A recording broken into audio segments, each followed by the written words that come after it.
निमरा की शादी टूटने के बाद जब हमजा उसके कमरे में उसका हालचाल पूछने जाता है तो देखता है कि निमरा बेड पर बेहोश पड़ी है। हमजा उसे उठाने की कोशिश करता है, लेकिन जब वह होश में नहीं आती तो वह जोर से फरीद और अरमीम को बुलाता है और तुरंत निमरा को अस्पताल ले जाता है। डॉक्टर जल्दी से निमरा का चेकअप करते हैं और हमजा व उसके घर वाले बहुत परेशान हो जाते हैं। इसी दौरान डॉक्टर हमजा के पास आकर कहते हैं कि निमरा की हालत बहुत खराब है। यह सुनकर हमजा गुस्से में पुलिस को कॉल करता है और कहता है कि दय्यम की लोकेशन ट्रेस करो, वह उसे जिंदा नहीं छोड़ेगा। इसके बाद अलीजा, हमजा और फरीद साहब को अपनी बहन अनुषा की एक वीडियो दिखाती है जिसमें अनुषा कहती है कि सिकंदर ने धोखे से उससे निकाह किया और फिर उसे तलाक दे दी। वीडियो के पीछे सिकंदर भी यह सब देख रहा होता है। ये देखकर फरीद साहब बहुत गुस्से में आते हैं और सिकंदर को जोरदार थप्पड़ मारते हैं। वह कहते हैं, तुमने जैसा अनुषा की बहन के साथ किया, अब देखो तुम्हारी अपनी बहन की जिंदगी बर्बाद हो गई है और वह अस्पताल में जिंदगी और मौत की जंग लड़ रही है।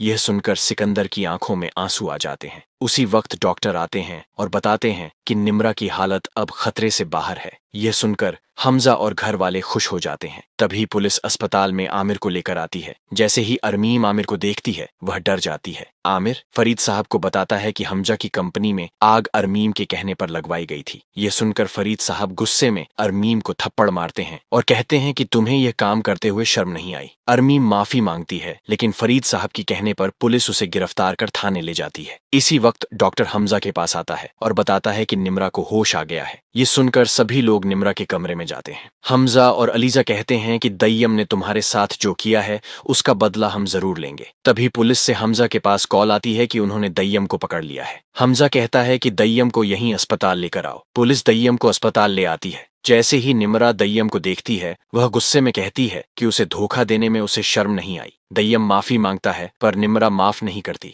हमजा पुलिस से कहता है कि दय्यम को ऐसी सजा दो कि वह जिंदगी भर याद रखे। पुलिस उसे थाने ले जाती है। फिर डॉक्टर आकर बताते हैं कि अब निमरा को घर ले जाया जा सकता है। हमजा निमरा और परिवार के साथ घर आ जाता है। घर पहुंचते ही देखते हैं कि पुलिस सिकंदर को गिरफ्तार कर रही है। हमजा पूछता है कि उसे क्यों गिरफ्तार किया जा रहा है। तभी पीछे से हफीज साहब की पत्नी आती है और सिकंदर की एक वीडियो दिखाती है जिसमें वह खुद कह रहा होता है कि उसने हफीज साहब का कत्ल करवाया है। ये सुनकर हमजा हैरान रह जाता है। पुलिस उसे थाने ले जाने लगती है, लेकिन रास्ते में उसकी गाड़ी का एक्सीडेंट हो जाता है और सिकंदर की हालत बहुत खराब हो जाती है। अस्पताल पहुंचने पर पता चलता है कि उसकी याददाश्त चली गई है और वह पागल हो गया है। पुलिस यह खबर फरीद साहब को देती है। ये सुनकर फरीद साहब की आंखों में आंसू आ जाते हैं। हमजा कहता है कि उसे पागल खाने में भर्ती करा दिया जाए और पुलिस उसे वहीं भेज देती है। इसके बाद हमजा और अलीजा बहुत खूबसूरत जिंदगी बिताने लगते हैं। एक दिन अलीजा को चक्कर आता है और वह बेहोश हो जाती है। हमजा उसे अस्पताल लाता है। डॉक्टर तत्काल जांच करती हैं और हमजा से कहती हैं कि अलीजा फिर से प्रेग्नेंट है। यह सुनकर हमजा बहुत खुश होता है और अलीजा के पास जाकर उसे बधाई देता है। अलीजा कहती है,